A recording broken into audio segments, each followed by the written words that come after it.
this here.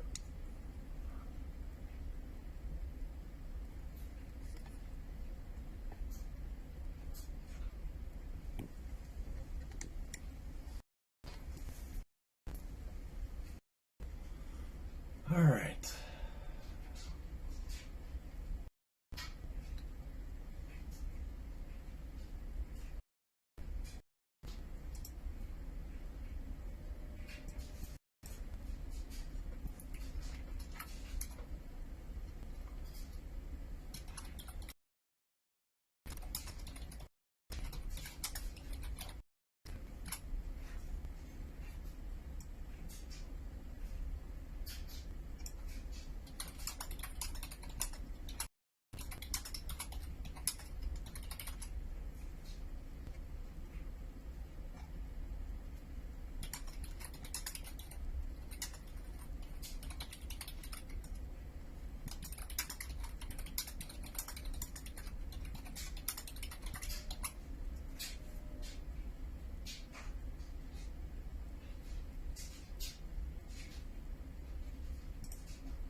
So guys, one sec, just finishing setting all this up here. It's been a busy morning already. Title, description, language. So many things to have to set up. It's crazy. Date, today.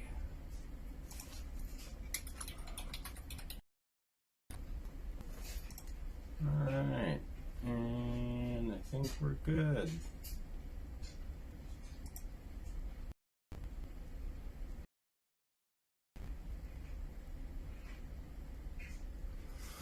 All right, we're good. We is good. So, what's up, everybody? I had had an outing with the K3 Mark III. Able to do some AFC birds in flight and stuff like that. Overall, oh man, the camera's amazing. But at the same time, there are some things I think could be improved already. For one, the algorithm within the autofocus subject recognition, however they implement that, it could be done better. For example, the swan in the water, and you know what, actually, before I get into all that, I'm going to wait for some more people to show up, as I'm sure that there will be some questions that people want answered, so I'll get through those first before going into my semi-deep dive of my experience with actually shooting with the K3 Mark III. But as I said, it is an absolutely phenomenal camera. Overall, like it's way above and beyond anything that we've been used to from Pentax before. It's actually quite remarkable.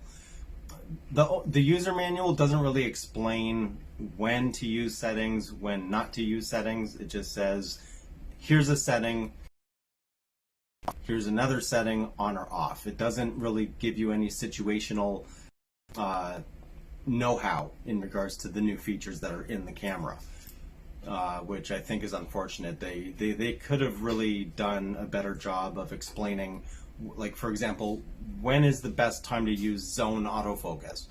When is the best time to rely solely on the entire... Oh, what? Really? The titles... Oh, I did put the title in the subject. Pentax K-3 III live chat. It'll probably show up afterwards. I'm not sure why that didn't show up. I did change that. Hey, Enyano. What's going on, my Belgian friend? So I was just explaining that, you know, in the owner's manual of the camera, of the K3 Mark III, they could have done a better job explaining a lot of these new functions, seeing as they are all brand new to Pentax shooters. You know, so the subject recognition basically works. Hey, Miguel. And the subject recognition works only in zone autofocus or full autofocus, but it doesn't really explain when is the best, like what's the best situation to use full autofocus and when is the best situation to use zone autofocus. So when I was actually out shooting the other day, I was basically trying to focus on getting small songbirds flying towards the camera. With the subject tracking, the thing that I noticed is the fact that the tracking consistently seemed to focus not on the actual bird itself. It was always focusing either slightly to the side of the bird, and I thought, okay, well maybe just the speed is just way too much. It was extremely windy. The birds were flying, ballpark figure about 50 miles an hour, just like, and the birds are small. Like I'm talking red-winged blackbirds, things like that. So I mean, they are fast when there isn't a lot of wind, but then when they actually can go along with the air current, I mean, they're extremely fast, and you don't see them coming. So it's literally just spray and pray. There's no setting up. There's no being able to track them from a distance. Hey, Scriptwick, greetings from California. Oh man, yeah, it's cold today here in Canada, buddy. I wish I was in California right now. So anyway, those were my experiences while I was shooting. Now, the other thing I noticed too is I realized the zone autofocus and the full automatic autofocus subject recognition thing wasn't working out that well. So I changed the setting to AFC with select expanded medium on. So what we're used to is with the select autofocus, you get the little red box in the dead center of the frame, and that's what you're going to focus on, right? So you're going to put your focus right at that point. And this is where, oh boy, okay, so you put the focus on that point, and that's where it's going to start. It'll lock in the center. As the subject moves out of that frame, it'll use the next available autofocus points to continue to track. Now, the thing with the K3 Mark III, even in select autofocus with expanded on, so it's got 4 squares in the center. So you've got the semicircle in the center. It's got 1 square here, 1 square here, 1 square left and right. So 1 at the top, 1 at the bottom, 1 left, 1 right. When you actually put the focus on, it can still immediately jump to something else. It doesn't lock that initial target of the dead center, which I thought was very strange. I thought maybe I'm doing something wrong. Let me find something with more contrast. So there was a swan in the water, bright white swan in water, and it wasn't sunny, it was pretty gray.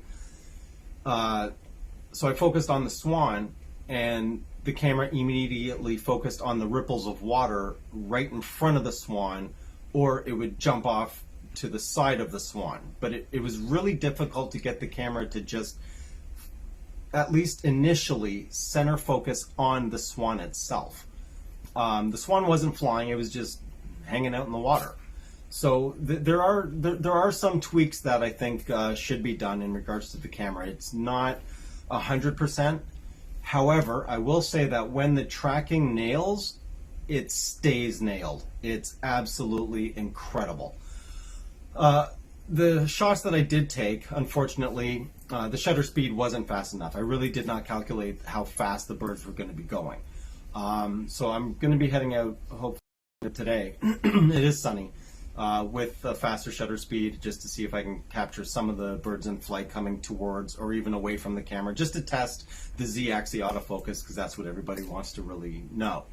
Another thing with the K3 Mark III is in Pentax cameras previous to the K3 Mark III, when you set your user mode and you rename that user mode, as you're going through the mode dial, that user mode will be displayed on the LCD, so you know exactly which user mode you're going into. I can't even believe this, but anyway, it's completely missing from the K3 Mark III. You can name the user mode, however, it will not display the user mode when you're going through the mode dial. It just displays U1, U2, U3, U4, U5. That's it. Hey, what's up, Will? Thanks for joining, man. So that was another surprise. I was not expecting. I mean, you take the time to name your user mode, and there's 5 user modes that you can assign to the dial. Now, that part right there is the key, because you can assign 5 to the user mode dial. Here's the thing. There's actually 10 user modes that you can set up. So now you have to remember which user modes you set up and assign to which dial by just going with U1 to U5. There's no display whatsoever once it's set that tells you exactly what that user mode is. So I have one for action, but when I actually call it up, it displays as U1, and that's it. Yes, I updated the firmware. I did that the same day the firmware came out. The firmware actually fixed a bug in regards to incorrect display of exposure compensation. So the viewfinder and the top shoulder display.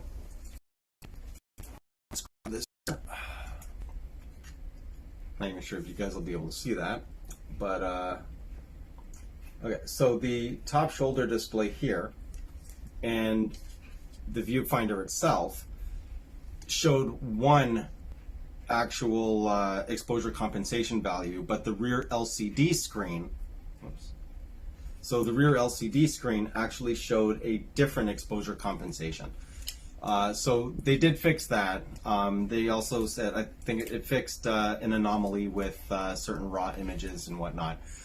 But the user mode thing never changed. I don't know if I'm assuming there'll be another firmware update because yeah, it's very, very strange. I don't know why I did that. Okay, if I can show this here.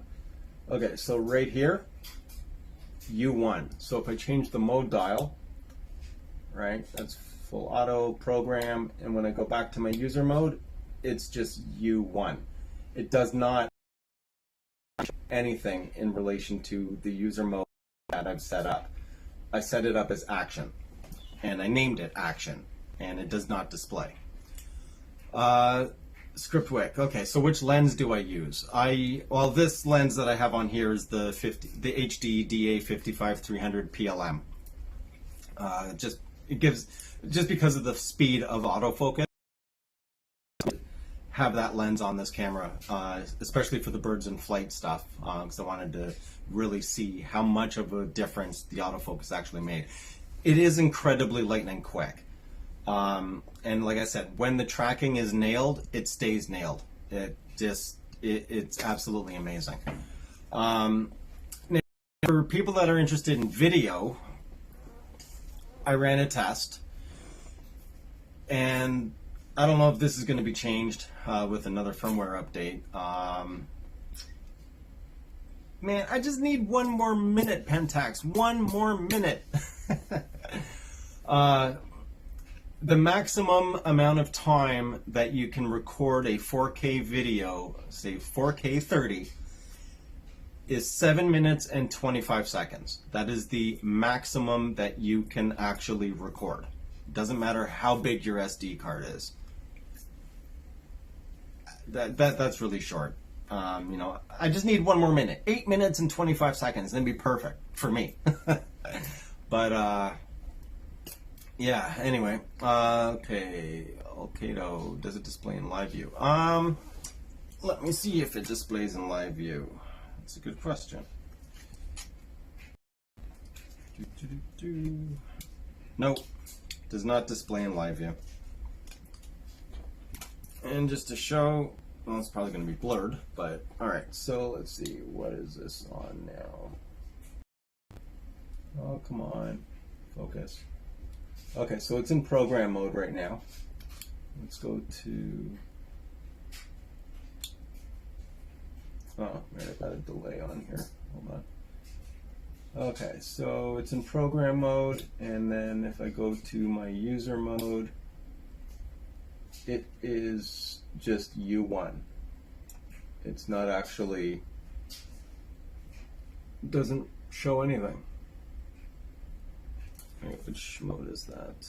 U1, okay. That's U2, and then U1. So it doesn't actually, it doesn't show even in live view. There's more than enough real estate, obviously, because you've got the whole black bar all the way across the screen. So, and it doesn't show in the viewfinder or anything either. It's quite surprising.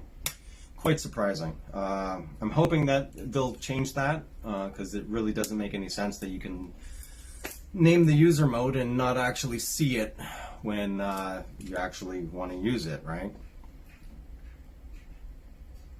Let's lock the focus here because it looks like I'm starting to get blurred.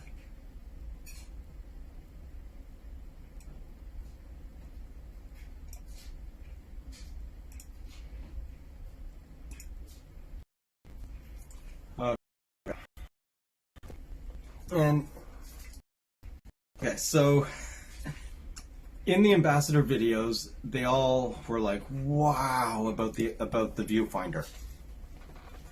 And I will be honest, when I first looked through the viewfinder, I had the same reaction. Just, whoa.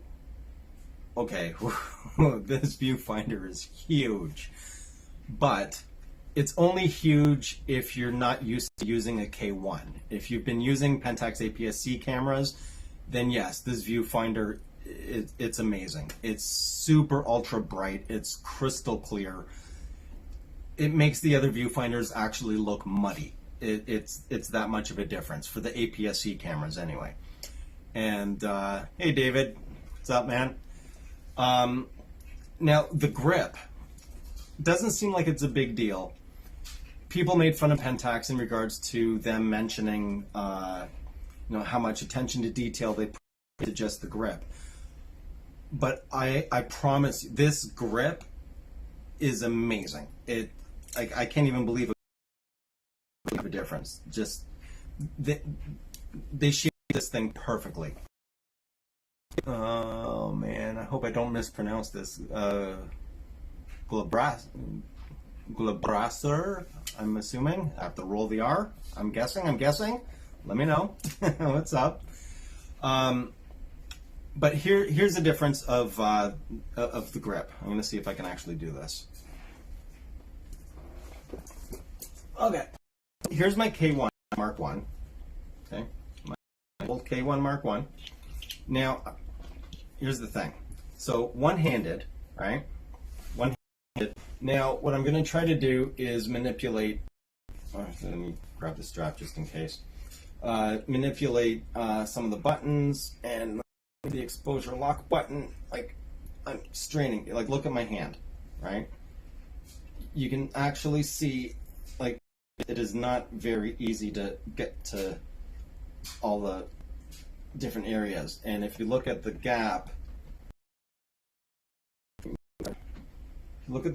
where my finger is, it's a deep grip, but it's very flat on the inside. It's very flat. So it curves in and then just goes straight in, right? So there isn't really, like, holding it this way is actually okay. Holding it with your pinky underneath, there's the shutter button, right? So it seems the design that they used for the K3 Mark III, one-handed, I can easily reach everything. Every single button. I'm not straining whatsoever. I can even reach to the side of the camera if I wanted to and still actually have grip. And it's remarkable, and I don't know if you guys can see. No, probably not. I need other lighting. It's this section right in here. It's actually cut in on the inside, so it actually basically molds to your finger. So I mean, you can literally shoot one-handed. I mean, like, the camera, in comparison to the K1 Mark I, this almost feels weightless in regards to balance. with one hand. I mean, the grip just, it literally fits like a glove. Oh man, I missed some stuff here. Hey, what's up, Duck fan? Yes, Miguel, the viewfinder actually, it is that good. Yeah, Will, I mean, you know what, Will, the funny thing is, you can't even explain the grip. No matter how you try to explain it, nobody would understand until they actually feel this camera. The joystick, yeah, I love the joystick. Even just for navigation, not even just based on selecting autofocus points, but they implemented the joystick even when you're doing your image review after you've shot and you're zoomed in 100%, you just click the joystick in, boom, you know, or click OK, and then when you're zoomed in and you're moving the cropped area at 100% to actually look at different sections of the photo, and then you just click the joystick and it sends it right back to center. Like, just the whole implementation of the whole UI, they really did a remarkable job. I mean, the joystick is, oh, it's a godsend. Absolutely great. It's finally. Let's see. Still want to know if you can use peak focusing, zoom in, hit autofocus.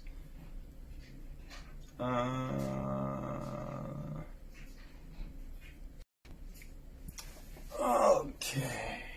Well, let's find out. All right. I'm understanding correctly here. So you want to know if you can use peak focusing, zoom in, hit autofocus. Okay, let's see. I'm pretty sure I have that set up. All right, let's see. Zoom in. All right. Then start focusing. Yeah, it does work. Zoom in. Oh, hit autofocus.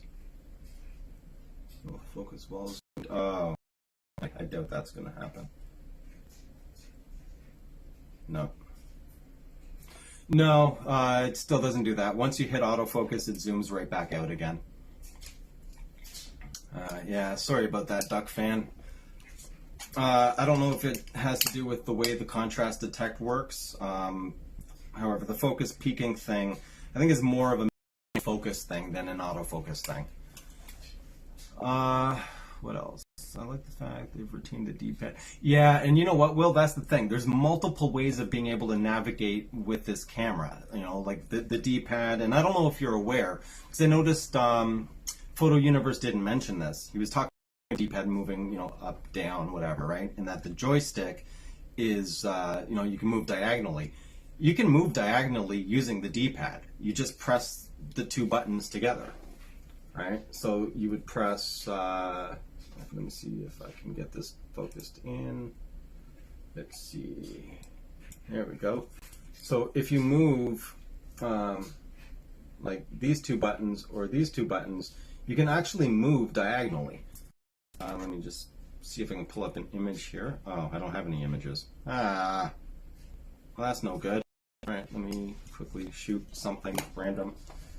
I just want to show you guys here. Oh man, no, let's drop it down. Alright. Okay, so I just took a shot of my screen. Let me zoom in. Okay, so I'm zoomed in. And now if I grab two of the joysticks, or sorry, two of the buttons, you can actually move diagonally. You don't have to, you know, so there is multiple ways of navigating. And it's like that one as well. A lot of people don't realize that you can actually move diagonally using the D-pad, but yes, you can. Plus, we have the joystick now, so I mean, it's pretty much whatever you feel more comfortable with, the camera can do it. It's great, and I guess it goes back to Pentax having backwards compatibility, right? So, you know, the old school ways work, and the new school way works. Focus tracking using phase detection. Yeah. Okay, David. Yeah, the thing with the eye autofocus, I haven't tested that yet. You know, well, I shouldn't say I haven't tested it. I did a ridiculous test. was watching a show, and let me get my focus back here. There we go. All right, so I was watching a show, and I was just basically aiming the camera at the screen when there were people, like I paused it and I just turned the camera on. It did look like it was focusing on the eyes of the characters in the show. And then I would wait to another scene and I would just aim the camera and it would always focus around the eye. But what I was saying earlier, I don't know if you're at the very, very, very, very beginning, there needs to be some tweaks done to the algorithm for the subject recognition. Unfortunately, the problem is it doesn't seem to really pick up exactly what you're focusing on. Like if I was the designer or engineer of the camera, I would ensure that the center, because that's generally how, unless you tell the camera otherwise, the center, like say for example, zone autofocus, right? So you've got this much frame, but your zone is this square here. I would have it so that the center of that zone would be the primary focus. All the others would be assistant points, right? Kind of like select expanded. Or anything that within that zone would be the thing that would be in focus. But what I was experiencing is the camera wouldn't focus on what was dead center. It was always focusing on something just off to the side or just in front. It wouldn't actually nail the initial intended subject. And I kind of noticed that when I was doing my little silly test by aiming the camera at the TV screen when there were people's eyes there. Like the focus point would land here, or over here, or over here, or here. It wouldn't nail the eye itself. Now whether the focal plane, it's a matter of what we're seeing in regards to what's being told isn't focus is actually where it really is, right? So just because the square is here, it could actually be focusing directly on the eye, but it's just something's off with the location information within the camera. I don't know. But again, it does track. It tracks like a tenacious tiger trying to get its dinner. Like it's absolutely amazing.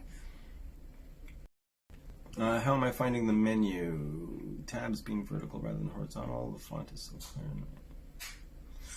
Okay, Will, to answer your question, how do I find the menu? At first, I was like, whoa, this is different. But I did notice something. I don't know if you do this, but I suggest you do, because it makes it a million times easier. Go into the menu and set up Save Last Cursor Position. That is the most beautiful thing I have seen, period. It would never work on the old menu. It never. So basically, whatever category you're in, you know what? Well, let me not talk. All right. Let me change this so we can get some focus on the camera here. Okay. So no matter what category you're actually in, whoops, wrong hand. Put all this upside down here. Let's try this. All right. So no matter what category you're in, right? Hey, what happened? Let's do this again. Okay, let me use the D-pad. So say I'm in sequential numbering or something, right? And now if I go, okay, so let me go back to the main menu. Okay, actually, so these are all the different categories within the wrench menu. So if I go to this section here, right? And then I want to go back, I think, yeah. And then I go to C. So the last menu item I was in under C was Save Mode Settings. You go to the next category, select Playback Card. When you go over, let's change this to whatever, right? And then I was in there, let's just throw something else there. Okay, so now you exit, right? So save last cursor position will actually allow you to go back to exactly where you were in each one of these categories. So if I go down, red digital filter, number 2, mode settings, indicator lamps. So it actually will allow you to go back exactly by category, exactly where the cursor was. So you don't actually have to go to the main category and then start scrolling through a bunch of menus. You can just go into that menu and it'll remember the section you were in for each and every single one of those categories. When I realized that, I was like, oh, finally. So it's almost like a quick menu, right? So you can actually have a whole bunch of different locations within all the various main menu items, and then you can just quickly go back to reference those ones if they're ones that you frequently do use. Hey Thomas, greetings from Sweden. Greetings back from Canada. Every time I hear Sweden, I'm like, oh, I miss my sob. Man, I miss my sob. All right, Anyano, heading to work. I will definitely have fun with the new camera, and thanks for tuning in, man. Yeah, so the special function button, I wasn't sure if I'd really dig that much on the whole special function thing, because it's just a blank dial. There's nothing written on it, so you don't really know exactly what it is. But once you actually set it up, it actually is amazing. You set whatever items you want. It's kind of hard to explain, but basically, let's see if I can show you guys here. Let's bring this back here. So if I go to, okay, so I mean it's totally different in the viewfinder because it's not a viewfinder overlay, but in regards to how this works, so these are the settings that I have. Now you just use the rear dial to switch between the different modes. If you look at the top, so I've got my autofocus hold status, autofocus mode, the crop mode on or off, and the grid guide. All right. And then what you do, so right now this is the menu that I'm in, so you just move the third control dial, and you can see all these changes right in the viewfinder. So these are pretty much like immediate, quick settings, you know, for when you're shooting. So I usually have it set defaulted to the crop mode. So basically, when I'm shooting birds in flight, if you know the bird is a bit further away and I just want to be able to get that extra little bit of reach, then I just turn this on, and that's that's it. Let's see if it'll actually work in live view. Never actually tried to do this in live view. All right, so if I crop. Okay, yeah, on, okay. Oh, yeah, right. Always extend. I don't think, okay, I don't have the grid overlay on live view, I don't think. Don't think I do.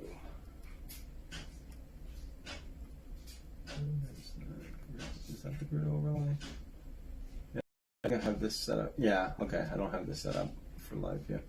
And that's the other thing too, is the way the system works, you can have one specific set for live view shooting and another set for viewfinder shooting. It's like two different cameras in one. I also did do a video autofocus test. It works. I wouldn't say fantastically, but if you're controlled, like you can't go like this because then you'll start getting all the hunting.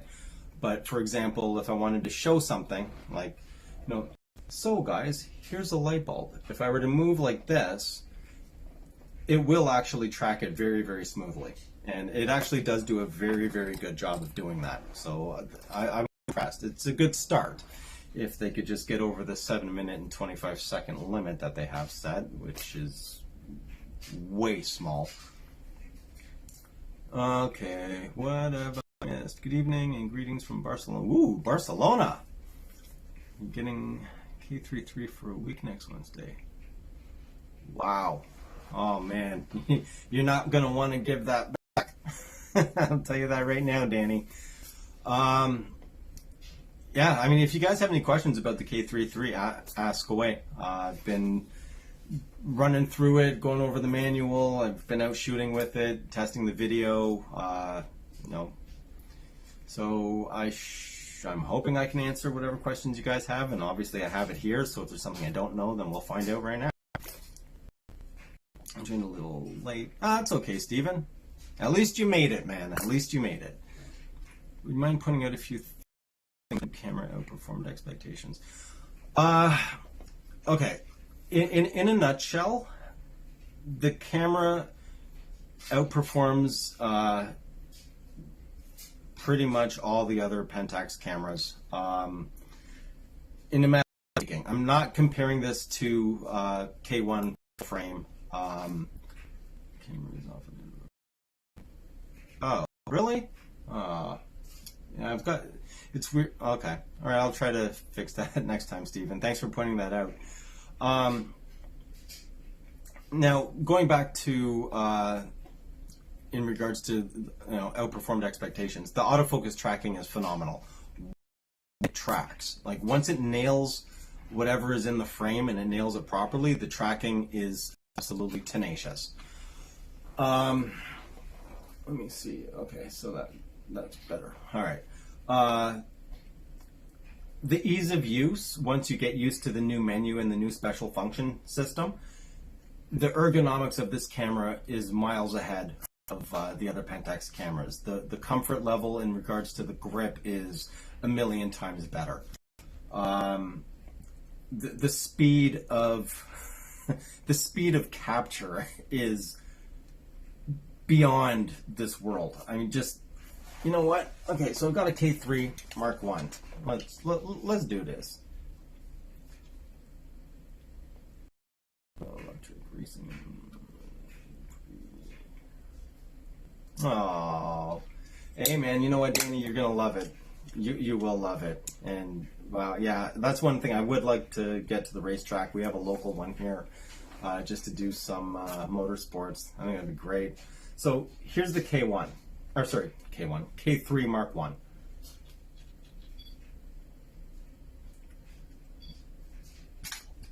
So that's, that's the sound of.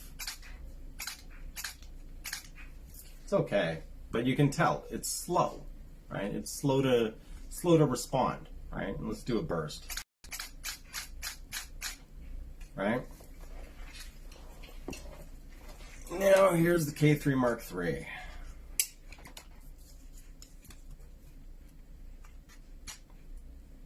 Let me get this into camera mode.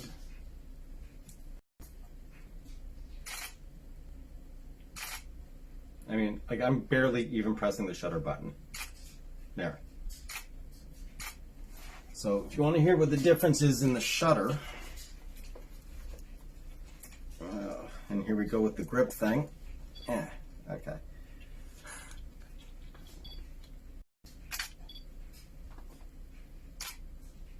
So this is a little lower octave. It doesn't have the high, like the higher sound, like this is more of a.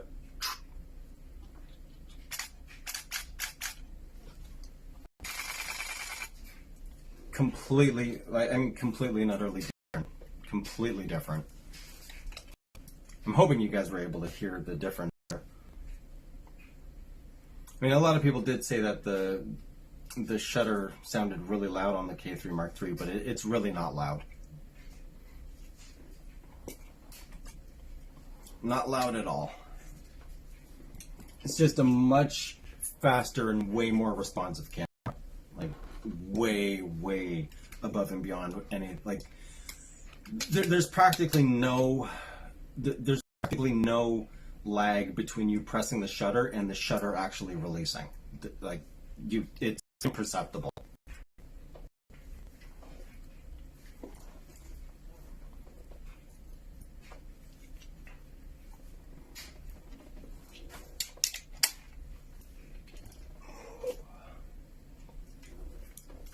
And yeah, like I said, also like the focusing on the K3 Mark III is out of this world. Let's see. Okay, so this is completely and utterly out of focus. Oh yeah, completely and utterly out of focus.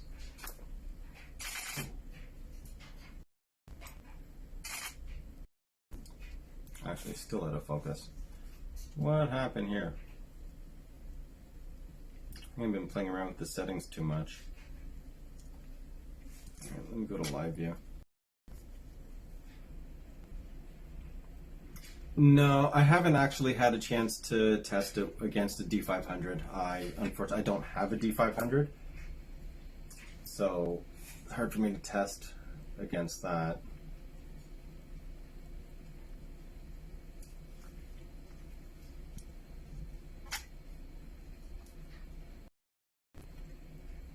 All right, let me defocus.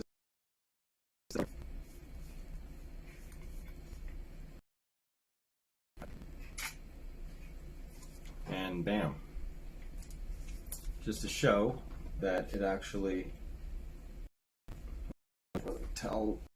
Let me unlock my autofocus here. Oh, come on. Where's that number? There we go. Oh, there you go. Actually does focus that quickly.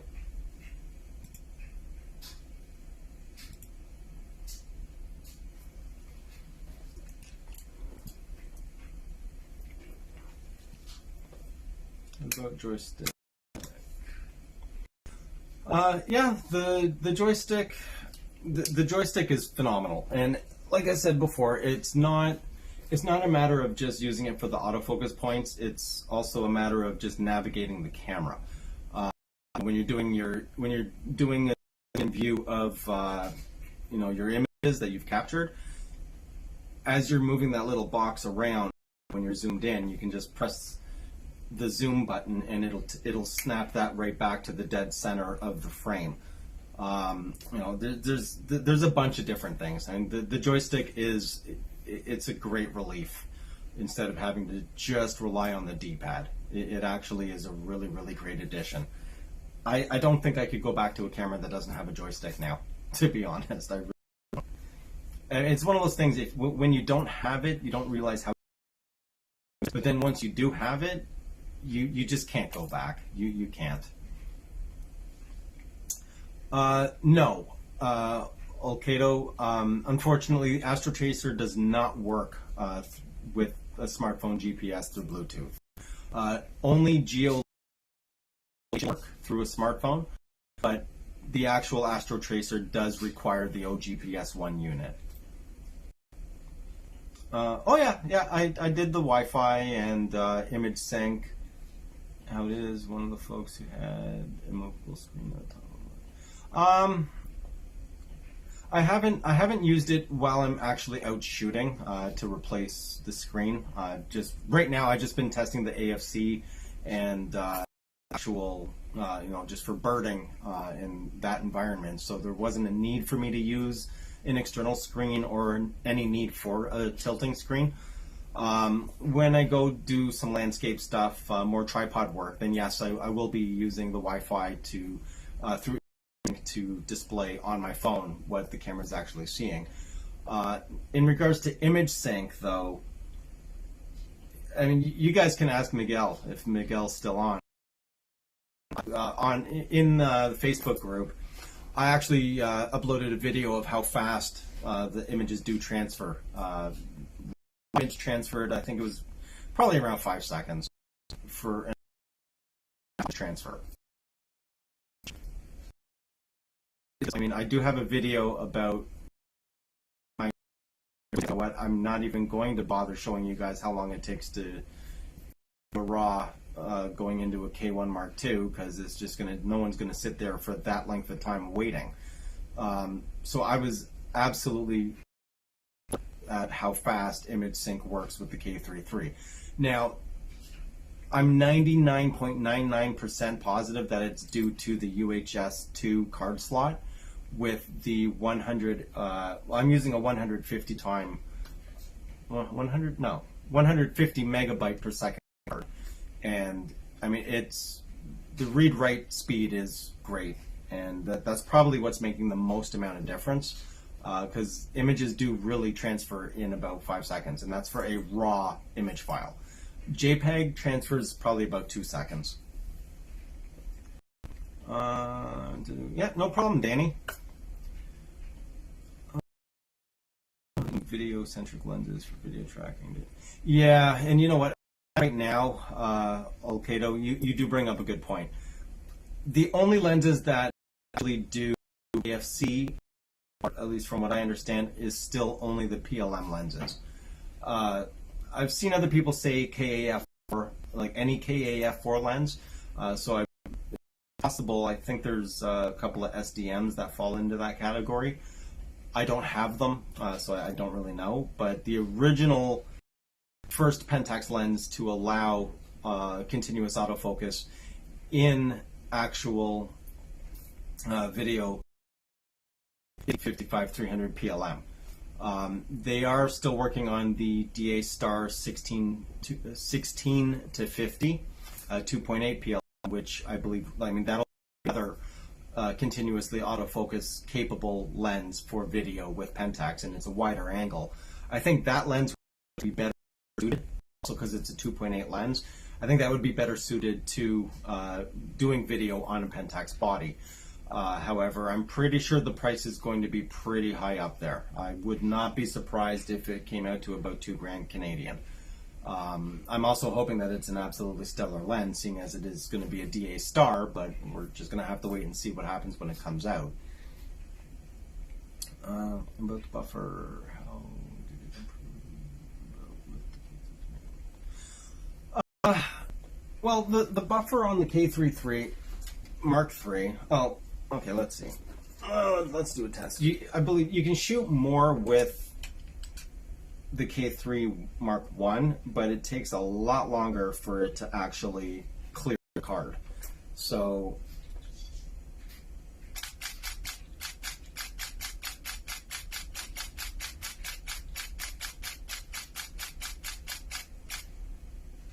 okay. So this is the K3 Mark I. Still writing, still writing, still writing, still writing, and it's locked out. Oh, still writing, still writing, still writing, still writing. So yeah, I mean it does take a while. Okay, now we would actually be able to use the camera.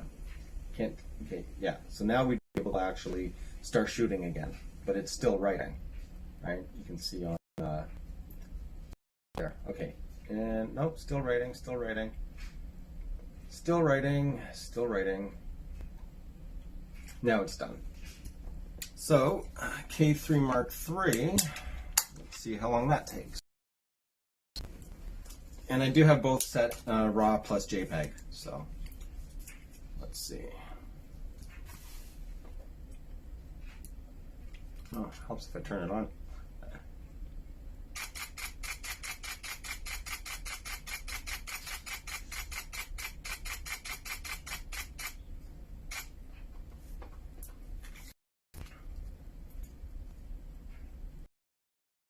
I can actually still use the camera while it's writing.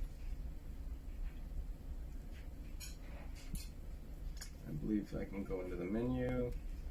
Yeah, so I can go into the menu, the screen's not blacked out, and it's done writing. Now, if I were to set this to AFS, I believe this should fire like no tomorrow. See?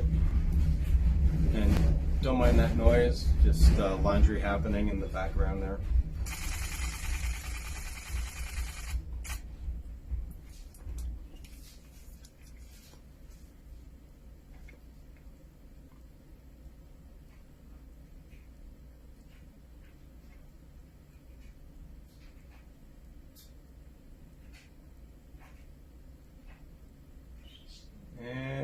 should be done any second now. There we go, and it's done.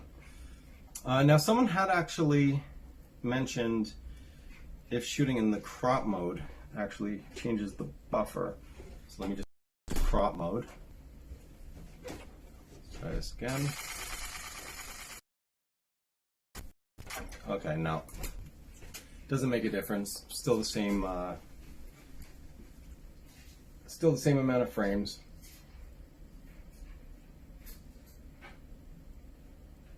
But yeah, there's a massive, massive difference between the two cameras. Absolutely massive. There's really no comparison.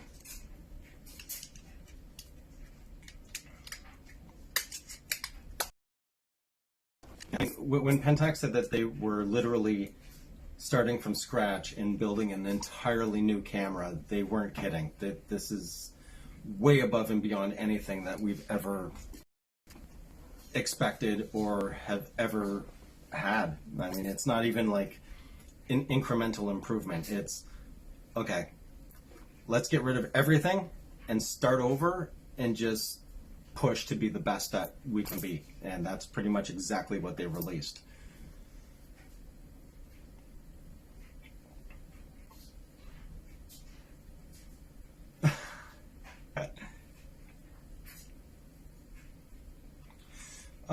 Well, Norman, the thing is, I was saying this at the very beginning of the video. For the people who already heard this, sorry, but I'm going to have to repeat it. The autofocus tracking, the algorithm needs to be tweaked. There's got to be a firmware update that comes out to fix some of the anomalies. I did a bunch of testing, and the subject recognition only works in full automatic autofocus mode or zone autofocus mode. The problem is it doesn't rely on the center point to initially target the subject, right? Because generally speaking, I know not everybody, but generally, when you're aiming the camera, you're generally putting the center focus point directly on the targeted intent, right? So your subject will be exactly in the center of where the autofocus points would be. The problem that I found is the camera will pick up things everywhere else except for the center. So I don't know. I even tried Select Expanded, which you would immediately think that, you would immediately think that when you're using Select, it would still target the point, and then the other autofocus points would be assistant points in case that target moves out of that first center frame area or center autofocus area. Now, I was shooting, there was a swan in the water, and I was aiming directly dead center right at the swan, and the camera picked the ripples of water either right in front of the swan or off to the side of the swan. It was really difficult, and this is even with Expanded. It was really difficult to get the camera to just focus on the swan. It picked up everything else. But with that said, when the tracking actually is working and it's picked the right target, it's tenacious. It locks on and it stays locked. It does not waver. But I think that there's still some work that needs to be done in order to get this 100% perfect. Especially with the Select Autofocus. That really threw me off. Because when you're using the Select Autofocus, it's not like how it used to be where you've got the one bright red square and then you have like the kind of pinkish squares around it. So you know where the main autofocus point is. With this one, it's you've got one square at the top, one square at the bottom, so representing vertical, and then you've got horizontally one square left, one square right. But there's no, but even if you aim something at that, it easily jumps off into something else that's outside that frame, and it picks up one of the assistant autofocus points. So there are some things, and yes, I do have the latest firmware update that came out, version 1.01. So there are some things that still need to be worked out. At the same time, I'm also still getting used to the camera, but at least with Select Autofocus in expanded mode, it should work as intended, right? You should be able to actually select the focus point but the center would be what your intended target is, but the camera just picks something else. It's really bizarre.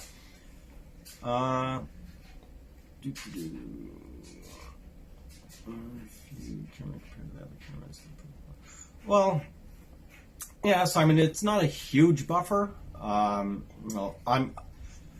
I mean, realistically, do you really need to fire off 200 shots? I'm using D500 as an example. I mean, I really don't know anyone who would be sitting there just holding the shutter button down for 200 shots. I mean, by that time, the moment's already gone by that time. At least in my opinion. I'm not really a burst shooter per se, but I look at what's happening, and as the sequence of events is about to start to unfold, then yes, I will burst for a bit, but I let off. Because there comes that time when, okay, the moment is either it's not happening or it's already happened. So, I mean, it is what it is, but I don't fault Pentax for not putting in a, 1,000 shot buffer. I mean, for me anyway, it's decent. Hi Hans. Greetings from Canada. Shoot wildlife, $300 Panasonic, and blows that way. No sense.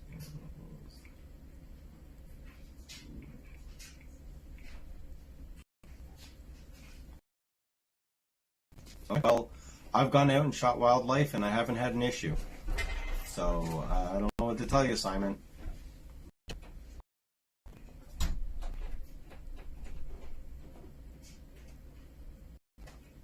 Have you had a chance to test extreme low light high? No, I haven't had a chance to actually test extreme low light high ISO. Not yet. But I will be getting there. I will be getting there. One thing at a time. It's the problem with this camera is for Pentax shooters, it is a big learning curve, and it's not like you can just jump on to jump onto Pentax forums or one of the Facebook groups and be like, hey, so I'm just wondering, I have this issue.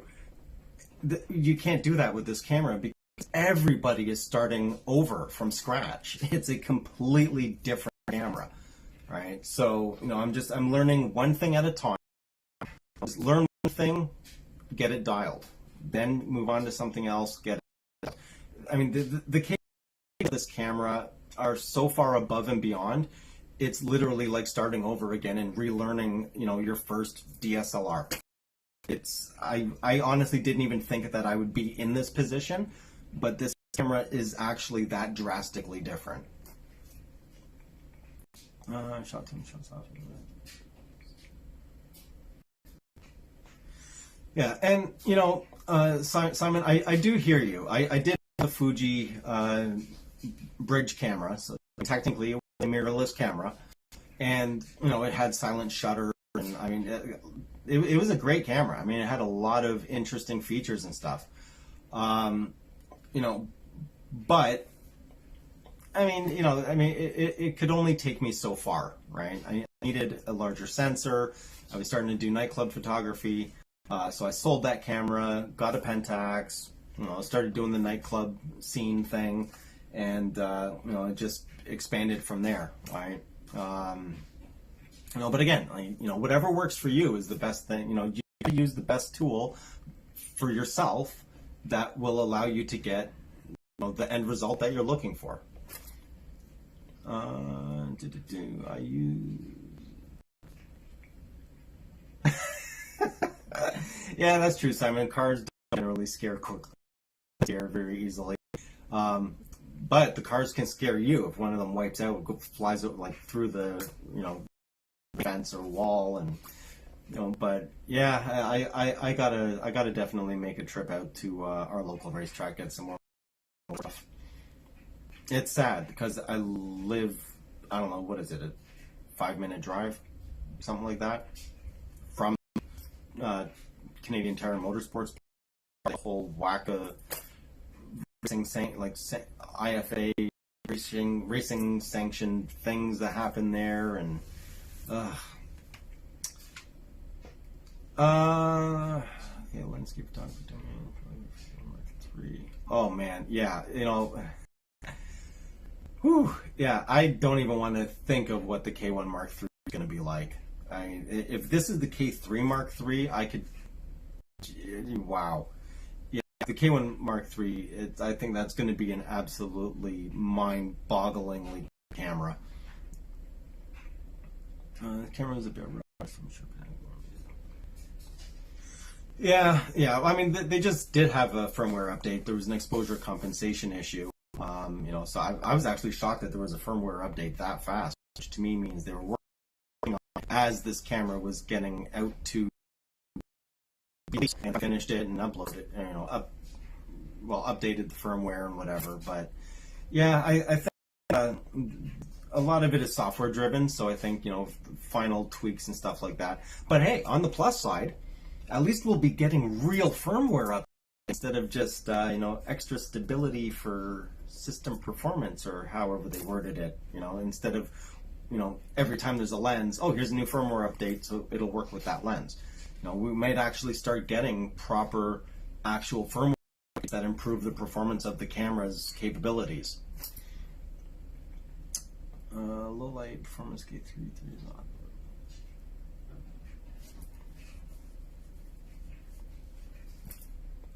Yeah, no, I know, I know, and it's weird because Pentax really doesn't capitalize on the unique things that they actually bring to the photography world. Astro Tracer, just the ease of use, the hypershift mode, like just all these things. But it's like, okay, here's a bunch of unique stuff, and then they just walk away, and it's up to us to actually let everyone know. But when we say it, it's like nobody wants to listen. Oh well. As long as Pentax sticks around, though, I'll be happy. Oh, Thomas, no, I am not. Well, I don't personally own a K1. The K1 videos that I did do, that camera was actually loaned to me by one of my friends. And I'm not going to be selling the old K3. When I go on some of my photos, will probably join me, and I'll have. It's going to be my backup camera. I have a backup. Okay, yeah, Scriptwick, the Rokinon 14 2.8. That's what it was. Yeah. The Rokinon lens is a very, very good lens. Absolutely stellar, actually. It seems that it's unanimous. Everybody loves it. Everyone who has that lens absolutely loves it. Like there's no question about that. All right, guys. Well, that's going to be it for this live chat. I hope that I was able to answer the questions and curiosities that you had. I will be starting to put together some videos of actual usage of the K3 Mark III and the ins and outs and my findings and some of the stuff that we discussed in this live chat. Yeah, so that's pretty much it for this one. Hope you guys have a good day. Stay safe out there. And